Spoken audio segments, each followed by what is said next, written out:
Welcome to Talk About Topeka. I'm Chris Schultz. Tonight, I'll be joined by Karily Taylor, Executive Director of Marian Clinic. If you haven't heard of them, it's a terrific organization to help the uninsured receive medical care. If you ever heard someone say that the most stressful time of their life is when they didn't have health insurance, be glad that this place is around. It really warms my heart. But what makes it beat right out of my chest is Billy Vanilly, the Cupcake shop off Huntoon and Gage. So I'll talk with Allyson, Fiander, the owner and executive decorator. I hope she brought some samples. Otherwise, this will be a really short interview. This episode is sponsored by the WIBW channels and Field of Greens, downtown's best spot for hot soup, homemade chili, and fresh baked potatoes all winter long. This episode is so sweet it'll give you diabetes, which might qualify you for a free meter from Liberty Medical. It's a giant sugar rush and it all starts right now.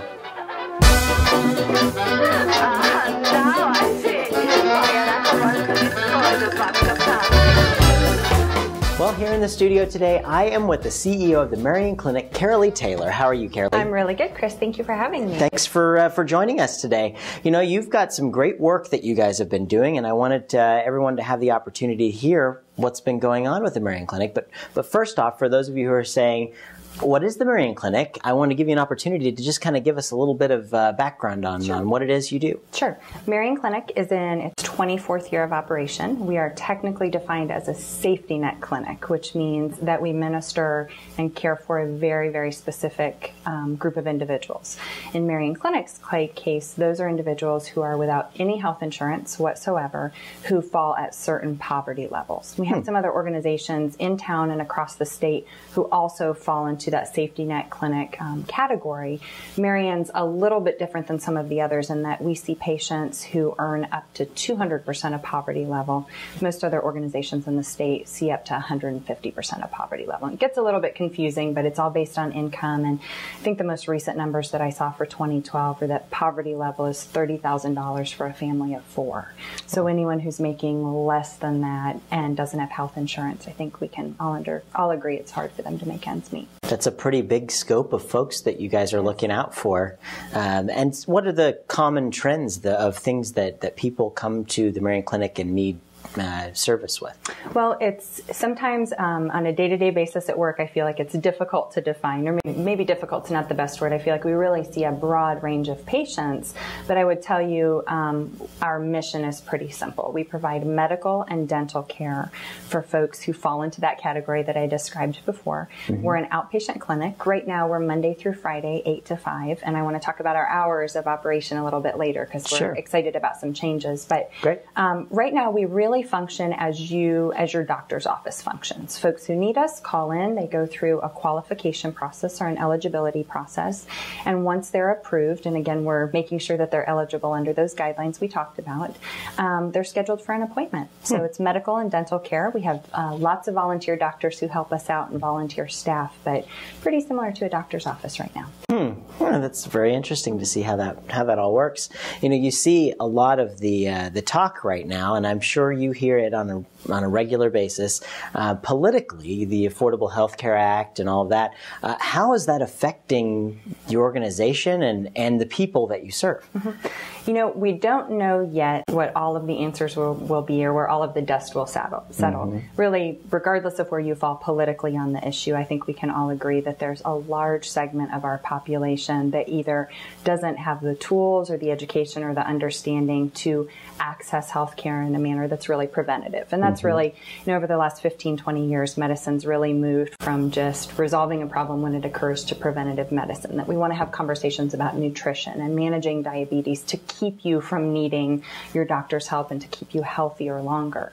And so I would tell you that I think regardless of where we end up or what the laws are or who's president, that there are individuals who live among us every single day, who go to our churches and live in our communities, who need extra assistance. For For Marian Clinic, we're not sure yet how all of the different legislative changes will impact us. I will tell you, I have a lot of concern as the leader of the organization that we will still have patients who will fall through the cracks, so to speak. I work very, very closely with Barry Feeker at the Topeka Rescue Mission. I know you spoke with him a couple of weeks ago. His whole interview is on our website. Great you can check guy. that out. Yes. I work really closely with Barry and his team. He's got an absolutely awesome employee named Justin Hosman, who's on their Operation Street Reach team. And when I came into my role, I met with everybody at the Rescue Mission, but specifically with Justin, and we talked about how folks who are living at the Topeka Rescue Mission don't have a filing cabinet where they can find last year's tax return. They don't have pay stubs to bring to our staff when we go through that financial eligibility process. And so those are the people that in my mind's eye, you know, those patients that we share who live at the Rescue Mission, for me, they're really the face of the current healthcare debate. You can get really caught up in specific political parties or specific platforms. But at the end of the day, whether there's an individual mandate or a tax or not, we have some folks in our community who may not even know of those changes and will continue to be confused. We have to figure out a way to adapt not just what we do in our mission and our ministry, but we really have to figure out a way that we can expand access and education, because we can't just assume that because you know or you get information from your insurance company or you talk to your doctor, we can't assume that everybody has that same understanding. Yeah, this is very true. This is very true. And you think about the people in general, I believe, are inherently good. You know, we don't like to think that something's happening to someone and they're having hard times. And it really does, I think, get to a lot of people to know that people are having a hard time. And what can those folks do to maybe get involved with the Marian Clinic to help take care of those in our community? Well, I would tell you that our biggest need is always financial. We can always use donations of any type, of any kind. We're entirely dependent on donations and on fundraising for about 90% of our budget. Marian Clinic is an affiliate of the Sisters of Charity Health System. St. Francis Hospital is one of our sister organizations. And so the corporate system helps us with our employee benefits package, but everything else in our budget we're responsible to fundraise. So I tell you, we can use assistance of any kind whatsoever. We've seen a really interesting trend with the economic downturn that I guess is kind of technically the last 3 to 4 years, but I've been at Marian since January, and we've seen an interesting thing when we look at donor information in our database. We see a lot of individuals and local companies who will come out and say, okay, historically I've given $10,000 every December to Marian. I can only give $5,000 this year because of our economic downturn, but can I send a crew of 5 electricians over to help you with rewiring a certain area of the building? So we see a lot of what we call in-kind donations. The other thing that I would ask folks who have a heart for our mission and would like to help, be aware and educate yourself. I have some concerns that, going back to healthcare reform for just a minute, that there are a lot of people who have made the assumption that in 2014 everyone will automatically be insured. And I talked before about people who will fall through the cracks. Even if we were in a situation where everyone in this nation was insured, that doesn't mean that everybody understands that, and that doesn't mean that all of our patients will respond. So it's certainly not flipping an on-off switch that means it immediately becomes an easy process. I am absolutely blessed with a fantastic board, very, very supportive board of directors. You know Glenda Dubois at the Antioch Family Life Center. She's my board president. Very good. Very engaged board of directors, and we're actively looking at what can we do between now and 2014. Do we need to transition away from Monday to Friday? Do we need to be a walk-in clinic? Do we need different hours? How can we change what we do, because we know the need is not going to go away? There's so many questions always that are out there for that. And it's one of those things, you look at as we talked to Barry Feeker, from the Rescue Mission, it was interesting that he had said the face of the organization had changed with them too, because, they've changed to becoming more of that family place. And we're seeing a lot of things with that economic downturn that families are really being affected right now. So it's wonderful to know that you guys are out there looking out for everyone and taking care of things, because Lord knows when we're going to need help, you know?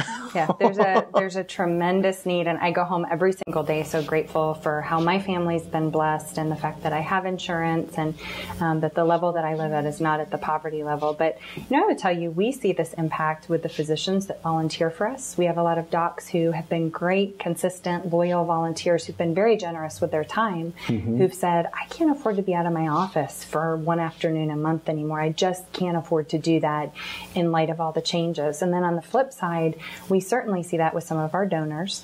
The face of the patients at Marian Clinic has changed. We are starting to see some individuals who come to us for service who maybe were laid off or downsized 3 or 4 years ago and have tried to stay on COBRA and have tried to maintain insurance and have finally reached a point where their income level and their insurance level, they qualify. That's a really different change for us. That's a very, very different demographic. So we've got to be flexible and we have to prepare. Yeah. Now, are there enough doctors to take care of everybody in the world? I mean, do we need more doctors? Well, let's just start with maybe Topeka for now. Like, do we have enough doctors to take care of the needs that we have? Or, you know? You know, I would tell you the bulk of my professional healthcare experience has been outside of Kansas, not just outside of Topeka. So again, I've got about 10 months here in Topeka with the healthcare community here. And I would tell you that we have 2 very exceptional hospitals, 2 very dedicated medical staffs. And I certainly think that they all do a wonderful job at what they do. What I'm not sure as a country or as a society that we're entirely prepared for are the amount of doctors that are going to retire over the next 5 to 6 years. And so I think that certainly applies in Shawnee County as it does, you know, anywhere else. Sure. I think it's difficult to make an argument that for some docs who are within a year or 2 of retirement, it may not be worth it for them ultimately to go through some of the changes that we have coming with a required electronic medical record or, you know, a lot of changes to billing. I certainly would encourage them to go through those changes, and we would never try to we think that those things are important. But I think it's going to be a very, very interesting 18 months to 3 years, because I know there are a lot of physicians that I've talked to who are right on the edge of retirement who just aren't sure that they want to, you know, participate in some of these changes. So that's the dynamic for me that's extremely interesting. And I think we have a responsibility as well to respect and appreciate what our medical community has done for us. There are tremendous unsung heroes across the city, and I would guarantee you that there are some really impressive acts of character at both of these hospitals that we're blessed to have. Excellent. We are very blessed to have the hospital and the care. People come here from all over for different things. So we're a strong community with a strong group of people who are looking out for all of us. And Marian Clinic is absolutely a strong example of one of those. So Karily, I thank you so much for coming on and talking with us here. I can't let you go until we do our notorious lightning round, of course, though. So let me get our cards here. I'm prepared. And we're going to put 60 seconds on the clock and go. If you could bring a dead celebrity back to life and ask them one question, who would it be and what would you ask? Oh, Marilyn Monroe. Okay. What really happened? I think we all want to know. Let's see. Celebrity threw me off. Yeah. That's all right. That changes it. What's your favorite color? Oh, orange. Okay, good. And regular decaf? Actually, half calf. Oh, half calf. Depending on the day, like how much, right? Yeah, half and half. What's your favorite kind of food?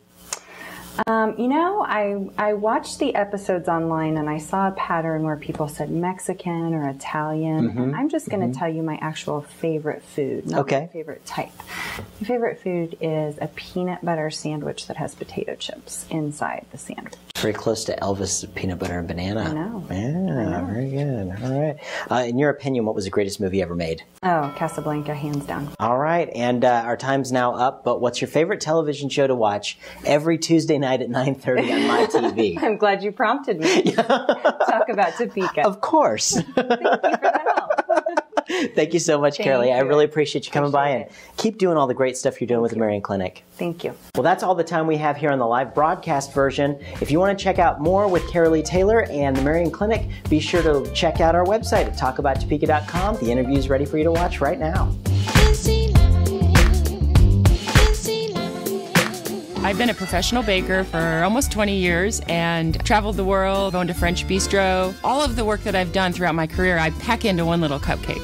My assistant is my brother, Philip Burns. He's a great baker in his own right. Done deal! Hey. I have got to win Cupcake Wars. We want to expand. We want to show the country that Daddy Cakes are the best cupcakes out there. I don't know who these other competitors are, but I will crush them. You had a plenty money to get me some money. Had a money to get me some money. We have an incredibly special guest, and really, the reason she's really incredibly special today is because she brought treats. It's Allyson Fiander, owner of Billy Vanilly Cupcakes. Allyson, how are you doing? I'm good. Thanks for having me on. Oh, absolutely. Thanks for coming. You are one of my guiltiest pleasures of the city. I love your cupcakes. Thank you. And I have to ask you, how long have you guys been here? I know it's been... We're actually going on to our 6th year here in Topeka, yeah. Wow, 6 years. Has it been that long? Yes, can you believe it? That's still going cool. strong, yeah. That's very cool. Yes. Well, and we'll talk about a lot of that coming up here because you guys are doing a lot of expansion. But I want to get first in, what gave you this idea to open up a cupcake shop in Topeka? Well, that's a great question because I am a trained pastry chef. I've been doing baking and pastry for all of my career, but I'm originally from California, and I had been living in France, training as a French pastry chef. And I had a French bakery cafe in Prairie Village, Kansas, and I knew that when I moved to Topeka, I didn't really want to try and go that French route again. I wanted to do something a little bit more down home, a little more Midwestern. And a friend sent me an article about a cupcake store that was thriving in Akron, Ohio. And I thought, that might be just the thing for Topeka, Kansas. And, the cool thing about cupcakes is they are hip and trendy and also kind of retro and nostalgic at the same time. Sure. And so to me, that sounded like a winning combination.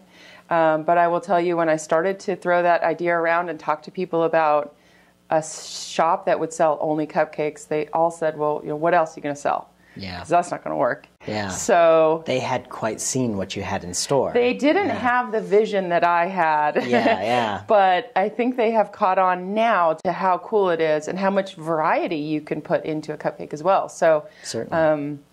Ever since then, it's just been kind of keeping up with demand. It's been crazy ever since. And that's right. The demand has grown. You've kind of become a little staple here in Topeka. Everybody looks at Billy Vanilly Cupcakes now, and that's probably, a lot of people are bribed to do things at their jobs with cupcakes. Like you guys have really gotten a lot of wheels going here. We do, and it's really fun to see all our regulars who know us from way back when. We've changed names, we've switched locations, and we have people that still find us, and every once in a while they'll bring in a friend who doesn't know who we are. And it's getting harder and harder to find somebody in Topeka who actually doesn't know who we are right now. But every once in a while somebody will bring a coworker in and they're so excited, like, I can't wait for you to try these amazing cupcakes that I've known about that you didn't know about. And inevitably we'll see that one person in every day for the next week or two because they're hooked, As they should be, because they're absolutely delicious. Can you tell I'm a fan? I can tell. Well, you guys have gotten some really great publicity as well. Rachel Ray Magazine, Food Network. Tell us a little bit about that stuff. Wow, that was such a thrill, and it's been one of my goals as a pastry chef to get some kind of national recognition, whether being on the Food Network or just being, recognized for what you do is a great accomplishment. But when Rachel Ray Magazine called us, they chose us as one of the top 5 destinations across the country to stop for a cupcake.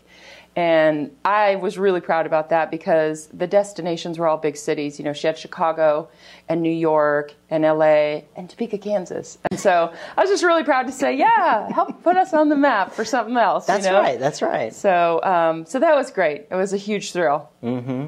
And what about the Food Network? And then the Food Network called. The funny thing about that is after about 3 o'clock or so, I had gone home and my staff was taking phone calls and leaving messages. And I got in the next morning. They didn't call me at home and said the Food Network just called. They just left it on the notepad. Oh, come on now. So while you were out, Food Network called. So I was like, this would be a good reason to call me at home. Yeah. So Food Network called, wants to know if you'd like to be on a new TV show. And of course, I jumped at the opportunity. And we were on the very first season, first episode. So when we went on Cupcake Wars, we had no idea what to expect. They did send us out like a pilot, kind of a sample thing I think they had put together for the network. But we didn't know who the judges were, what they were judging on, and we kind of just went in blind. Packed up a bunch of equipment and went down to the studios in California and filmed for a week, and it was a really cool experience. How exciting would that be? It was awesome. amazing. It was really neat, and it was hard to remember that you're actually there to compete because there's lights and cameras and producers and makeup, and you're just kind of starstruck, It's just like, it's neat, but you also have to, it's a real competition, and you need to make a cupcake that's going to win. And so that's what we tried to do. But for any of the viewers that have seen our episode, our challenge was to put seaweed and sea salt in a cupcake for a SeaWorld birthday bash. You gotta figure out a way to make seaweed and sea salt taste good. That's a tough one. How about like a saltwater taffy? That sounds good. That'd be really cool. That'd be good. Okay. How are we gonna put the seaweed in there? I'm not sure. The flavor of seaweed, it's just so strong. It's gotta be there in the challenge. They wanna taste it, but then do they really wanna taste it? So I do a seaweed and sea salt infused brown sugar to rim the cupcakes with, not to overpower the whole cupcake. That was not the easiest challenge, to put seaweed in a cupcake and make it taste good. So. Yeah, that would not, and it's not something I probably would pick up on the shelf. I would probably go more for the red velvet. Yeah. I know. And the ones that won did a little bit, I try to make it taste like something that you would want to eat. Sure. So I tried to put a saltwater taffy spin on it because that kind of reminds me of the beach and saltwater taffy, and you get that kind of sea salt flavor, So I went with the saltwater taffy flavor, but the contestants that beat me had things like squid ink in their cupcake and blue-green algae flakes and stuff like that. So like a sushi cupcake. I was going for something that people were really going to want to eat. And they wanted to see some ingredients that were really like cutting edge, things you didn't know you could cook with. I don't know.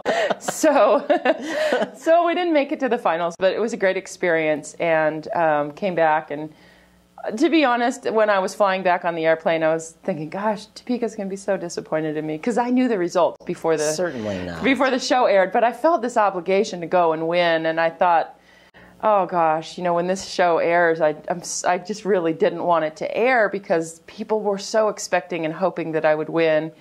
But it's just been, people have just come into the store and driven from Oklahoma and Texas and Nebraska to come and try our cupcakes, and wow. I couldn't ask for a better response. So it all turned out fine. Absolutely, yeah. Absolutely. No news is bad news, right? I guess that's all right, as long as they're talking about you. Who cares what they're saying? That's right. But you guys are actually having some pretty good luck. You're not just branching out to the media.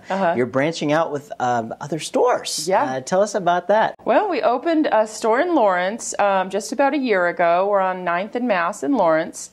And it was quite an undertaking to because if anybody has been into the store, they usually know that I'm back there working. I'm not the sit in the office type of manager. I'd much prefer to get my hands in the, in the mix, and whether I'm washing dishes or frosting cupcakes or talking to customers, that's just the way I am. And so to have a store that's that far away and feel that sense of, wanting to be involved yet not being able to, it's really tested my business plan as a concept. Can this work? Can anybody do this?